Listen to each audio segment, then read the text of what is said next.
Dan Green. No, but really, it's, I don't know. When I started, I didn't really know any voice actors, but as it went along, I don't know, Havercorn.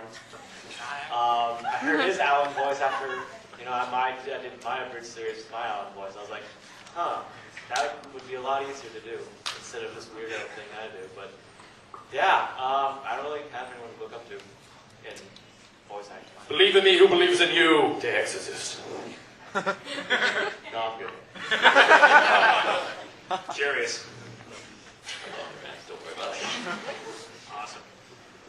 Well, I watched a whole lot of cartoons, so one of my favorite voice actors in Total Inspirations is Rob Paulson, who's in like freaking everything.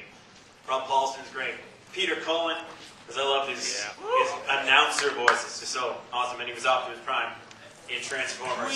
And as far as anime in particular, I really love the work of Stephen Bloom, Scott McNeil, you know, the ones that everybody knows about. And J. Michael Tatum, that dude's the man. That's actually my Sexiest man ever.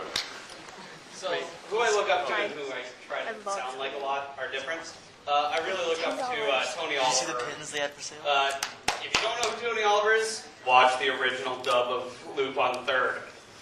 Kiora, say next research. Yeah. He's Rick Hunter. Yeah. Then, who do I try to sound like? I wind up finding myself in a lot of high-pitched or nasally roles.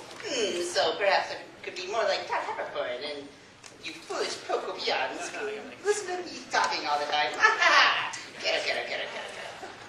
Okay. My daughter likes it. Then again, she's only 4 months old.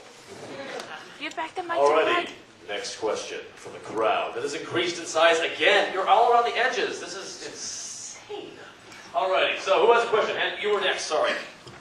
Right, so have you ever had trouble with getting good audio or even decent quality audio recordings? And if so, how have you improved over time? Everyone has their own way of doing it. For me, I stole part of my friend's home studio. He actually built his own home studio in his basement and a bunch of scrap soundproofing pieces. So I made a box to go around my budget mic. So I wrapped it all around and I did not break it. I put a nail in it. It's fixed. You brought it over and you broke it. It was sad. Well, I didn't even need to use it. You were so much stuff on the walls. That's just serious. I like Admit it. My house is better. Your house is better. Because you're there and I love you. Aww. Gross. You shut your whore. Hey, I like being with a girl. That's not gay at all. I like a girly girl. What's wrong with that? What about Brian? Now that's straight. Look at that man. Look at that man. Get a real man to be with a man. Already. I think in the beginning a lot of people had trouble with their mic quality and recording quality, maybe because they didn't really know any better. Because I know for a lot of people in the beginning it's like, hi, I'm going to be doing a version of Bleach, and this is my Ichigo Kurosaki voice. I am Ichigo Kurosaki. This is my bad guy. It is also retarded. Yeah, a lot of people like to use headsets. It's low budget, and some people can make them work. At least for parody, HBI 2K has been using it for years. You know, it works for him. But generally speaking, people don't use them because it's a lot easier to have a mic stand, and like a desk stand, not necessarily stand up. But if you want the best acting you could possibly have, you're standing. You have a filter. You have padding. You know, you could build yourself a studio like Cheese Man does. Or you can just go to the Voice Acting Alliance, because, you know, everyone goes there. Yep. Good plug. The VAR is serious business. For those who have not heard, it's a place where amateur voice actors go and practice. I'm actually on there. A lot of us are actually on there. We try out for different random dubs. And if you're good enough, you could be a semi-pro, which are serious business. Oh, yeah. Okay, talk about acting and voice acting, and in the lower rung, there's no much egotism. It is scary. Because none of these people are professional, and they act like, yeah, I'm in this one dub that got 5,000 views. It's awesome. I just want to go. I played the main character of some show that got 1 million views. And I go to cons as guests. Oh man, that just came out of nowhere. And I've been in a pro dub. Oops. You know, it's just people need to everyone should just have fun. You're not doing this professionally. Don't act like it's super serious. I don't know what this means. This means calm the F down. Just do this when I'm being too loud, everyone, okay? Oh, I get what you're doing. You're thrusting when you're doing that. Yeah, people can't see underneath. All right. Hey, ask if they want another question. Who wants another question? Who wants to ask another question? We got one there. Where? I can't see the boobs full. Wait, yeah. As TeamFourStar, whose idea was Ghost Napa? It doesn't matter. It doesn't matter who came up with it. It was actually first night scripting we came up with it because we were running some intro jokes and we realized Nap is going to be funny. We can't kill him. He's permanent death because he's such a big black hole of comedy that we created. So the first script was written. We talked to Lanny. 5 o'clock at night, me and Kaiser, because I kind of got Kaiser, I kind of poked him until he talked to Moscow about being Goku in the series we're coming up with. And Moscow was like, Goku? Okay. He loves playing Goku so much. He likes playing the main shonen hero. He's really good at it. His screams are epic, and his acting's hilarious. But the first night, at 5 o'clock, we talked to Lanny. Lanny's like, I don't know, there's some other, DBZ Abridged. One of them has like a K subscribers. I don't want to like really intrude on them. DBZ Real Abridged. 5 in the morning.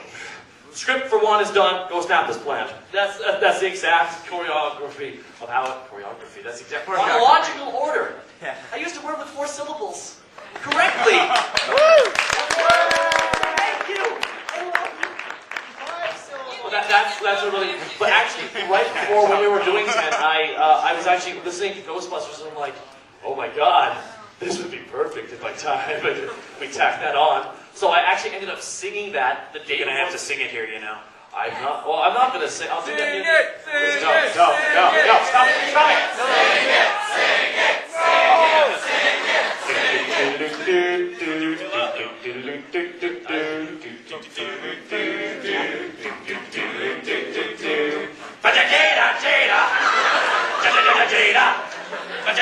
Jada, go step up. That's how it's done.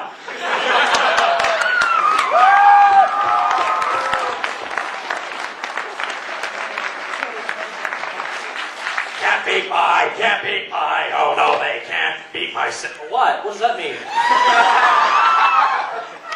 That means stop, doesn't. Okay.